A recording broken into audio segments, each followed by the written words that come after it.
দেখে নাও পিঠেগুলো কিন্তু দারুণ হয়েছে। দেখতে পাচ্ছ একদম নরম, ফুলকো ফুলকো, দেখতে পাচ্ছ একদম নরম স্পঞ্জ, কত সুন্দর দেখো। আর মধ্যেটা তোমাদের একটু ভেঙে দেখিয়ে দিচ্ছি, দেখো কত সুন্দর ছিদ্রযুক্ত হয়েছে পিঠেগুলো, দারুণ হয়েছে। তো এরকম করে তোমরা একবার ট্রাই করো অন্তত পক্ষ, দেখতে পারবে পিঠেগুলো মাশাআল্লাহ খুব সুন্দর হয়ে যায়। দেখো কত সুন্দর ছিদ্রযুক্ত পিঠেগুলো, তো তোমরা একবার ট্রাই করতে পারো। তো চলো, সো ফ্রেন্ডস, আজকে বানাবো আমি চিতই পিঠা। তো চিতই পিঠা একদম সহজ পদ্ধতিতে, হ্যাঁ, কোনো জোর ঝামেলা ছাড়া চিতই পিঠাটা তোমরা বানাতে পারবে, তোমরা যদি এই পদ্ধতিটা ফলো করো। তো এখানে দেখতে পাচ্ছ গুলাটা, হ্যাঁ, তো আমি কিন্তু রাত্রেবেলা চালটা ভিজিয়ে রাখছিলাম, বাট তোমাদের সঙ্গে শেয়ার করতে ভুলে গেছি, তার জন্য আমি ক্ষমা চেয়ে নিচ্ছি। তো দেখতে পাচ্ছ এই যে মিক্সিতে আমি ডাইরেক্টলি গুলাটা বের করে নিচ্ছি, ঠিক আছে। তো মিক্সিতে গুলাটা বের করে নিয়েছি। তোমরা সব সময় খেয়াল রাখবে, শীতের দিন তো এখন, তার জন্য আর কি চালটা রাত্রেবেলা ভিজিয়ে রাখছি, সকালবেলা উঠে তাড়াহুড়ো হয় সেই জন্য আর কি। তো চালটা বেশি ভিজলে কিন্তু পিঠাটাও পারফেক্টলি হয়ে যাবে, তো সেই জন্য চালটা বেশি ভিজানো দরকার, ঠিক আছে। তো এখানে আমার মেয়ে একদম পুরো পাকনা বুড়ির মতো লেগে পড়েছে, আমার সঙ্গে কাজ করব বলছে। তো কি করার, মেয়েকে নিয়েই করছি। দেখি বাবা, ছেড়ে দাও। তো গুলাটা পারফেক্ট হতে হবে, হ্যাঁ, গুলাটার মধ্যেই কিন্তু সমস্ত কিছু কথা, আমি যেটা মনে করি। তো চলো এখন একটু লবণ দিয়ে দিব, হ্যাঁ, লবণ না দিলে কিন্তু পিঠাটা স্বাদ টেস্ট হবে না। একটু লবণ দিয়ে দেবো, এটা তো সাদা পিঠা, তো সেই জন্য একটু পরিমাণ মতো লবণ দিয়ে দিব। দেখি বাবা, বাবা,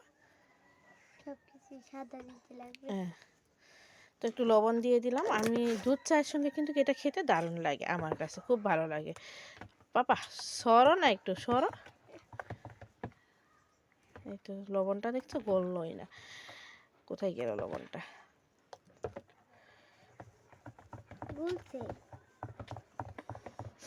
তো চলো এবার আমি তাওয়াটা নিয়ে আসি, কালকে নতুন তাওয়া একটা কিনে নিয়ে এসেছি পিঠা খাওয়ার জন্য। প্রত্যেক বছরে বছরে আমি একটা করে তাওয়া কিনে নিয়ে আসি। আমাদের বাড়ির সামনেই বাড়ি আছে, তো কুমার বাড়ি আছে, তো এই তো দেখতে পাচ্ছ মাটির সরাটা কিনে নিয়ে এসেছি। তো চলো এবার আমি এটা সুন্দর করে মুছে টুছে গরম করে নিচ্ছি, তারপরে পিঠাগুলো বানিয়ে নিচ্ছি, ঠিক আছে। তো তাওয়াটা বসিয়ে দিয়েছি, বিসমিল্লাহির রহমানির রহিম, বিসমিল্লাহ বলে তাওয়াটা বসিয়ে দিলাম। তো দেখা যাক কি হয়, পিঠাগুলো কেমন হয় বুঝতে পারছি না। প্রথমে না গ্যাসের ফ্লেমটা একটু লো করে দিতে হবে, কারণ এই তাওয়াগুলো মাটির সরাগুলো না একটু ফুটার চান্স থাকে, বুঝলে। তো নতুন সরা তো, তাই একটু রিস্ক থাকতে পারে, তো সেই জন্য আমি একটু ইসে করে দিলাম আর কি, ফ্লেমটা লো করে দিলাম। তো দেখা যাক, অল্প সময় পরে আমি হাই ফ্লেম করে দেবো, ঠিক আছে। সো ফ্রেন্ডস, তোমরা একটা বস্তু খেয়াল রাখবে, হ্যাঁ, আমি দেখাই দিচ্ছি তোমাদের। এরকম করে যখন তুমি ইসেটা ছাড়বে, হ্যাঁ, এসে যখন ফেলবে, দেখতে পাচ্ছ এখানে কিন্তু ফুটি কাটছে না, হ্যাঁ, একদমই কিন্তু কম ফুটি কাটছে, ঠিক আছে। তুমি হালকা আর একটু পানি দিয়ে নেবে, আমি আর কি এরকম করেই করে থাকি। তো আমার কাছে মনে হলো যে গুলাটা একটু পাপা ভার আছে, তো সেই জন্য ফুটে উঠলো না, ঠিক আছে। তুমি এই সিক্রেটটা একবার ট্রাই করো অন্তত পক্ষে, ছিদ্রযুক্ত, হাজারো ছিদ্রযুক্ত পিঠেগুলো হয়ে যাবে ফুলকো ফুলকো চিতই পিঠা, ঠিক আছে, একদম পারফেক্ট মতো হয়ে যাবে। যারা নতুন তাদের জন্য পারফেক্ট, দেখতে পাচ্ছ এখন অনেকটা কিন্তু ফুটে উঠছে। তো আমি সব সময় এটাই খেয়াল রাখি যে যখন আমি গুলাটা এরকম করে চামচের সাহায্যে এরকম করব, তখন যাতে ছিদ্র ওঠে, এই বস্তুটা আমি খেয়াল রাখি। তো চলো আমি এবার আল্লাহর নাম নিয়ে পিঠা দিয়ে দিই, দেখা যাক কি হয়। তোমরা সঙ্গে থাকো, দেখতে থাকো।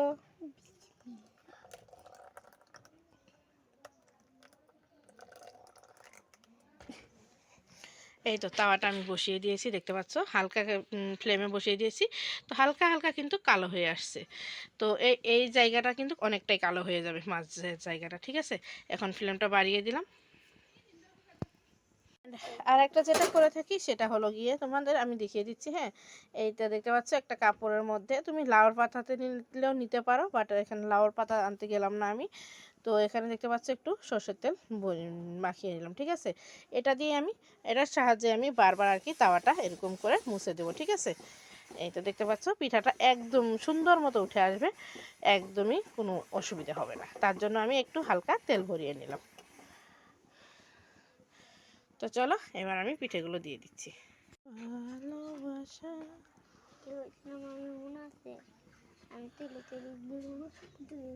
বিসমিল্লাহ। আমিও রেডি আছি দেখেন।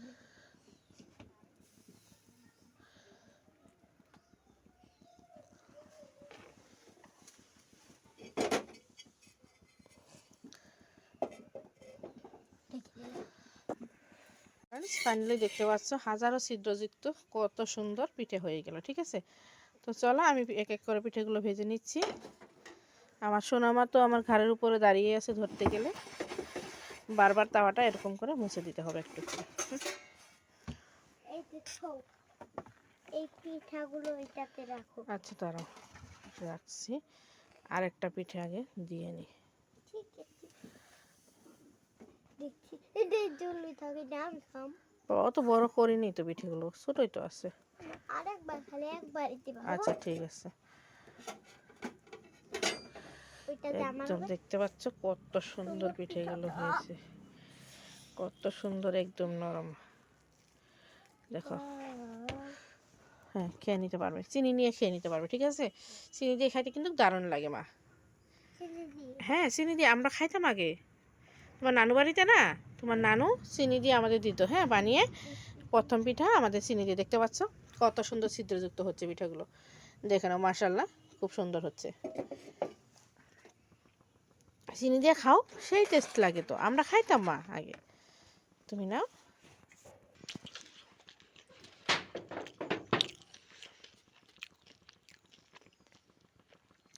দেখতে পাচ্ছ একদম পুরো ছিদ্রযুক্ত কিন্তু পিঠাগুলো, দেখে নাও।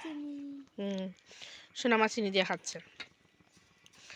সোনামায়ের সঙ্গে আমিও পুরনো স্মৃতিতে একটু ঘুরে গেলাম, আমিও খাচ্ছি।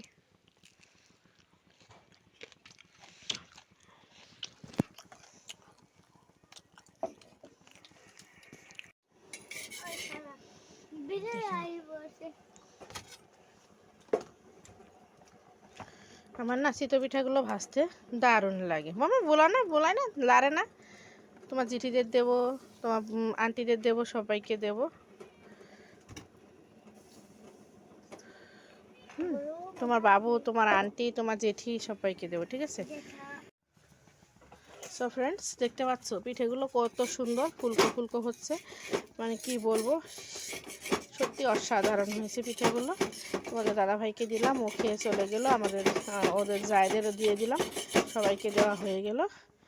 তো দেখতে পাচ্ছ কত সুন্দর হয়েছে পিঠেগুলো। তো এখন বাবানার আমি আর কি খাওয়া বাকি আছি, আমরা মা ছেলেতে খাওয়ার বাকি আছি। তো দেখে নাও পিঠেগুলো, পিঠেগুলো কিন্তু দারুণ হয়েছে। দেখতে পাচ্ছ একদম নরম, ফুলকো ফুলকো, দেখতে পাচ্ছ একদম নরম স্পঞ্জ, কত সুন্দর দেখো। আর মধ্যেটা তোমাদের একটু ভেঙে দেখিয়ে দিচ্ছি, দেখো কত সুন্দর ছিদ্রযুক্ত হয়েছে পিঠেগুলো, দারুণ হয়েছে। তো এরকম করে তোমরা একবার ট্রাই করো অন্তত পক্ষ, দেখতে পারবে পিঠেগুলো মাশাআল্লাহ খুব সুন্দর হয়ে যায়। দেখো কত সুন্দর ছিদ্রযুক্ত পিঠেগুলো, তো তোমরা একবার ট্রাই করতে পারো। তো চলো আজকের মতো এখানে এন্ড করছি। সবাই ভালো থেকো, সুস্থ থেকো, ফিরে আসছি নতুন দিনে নতুন আরেকটি ব্লগ নিয়ে। ততক্ষণের জন্য আল্লাহ হাফিজ।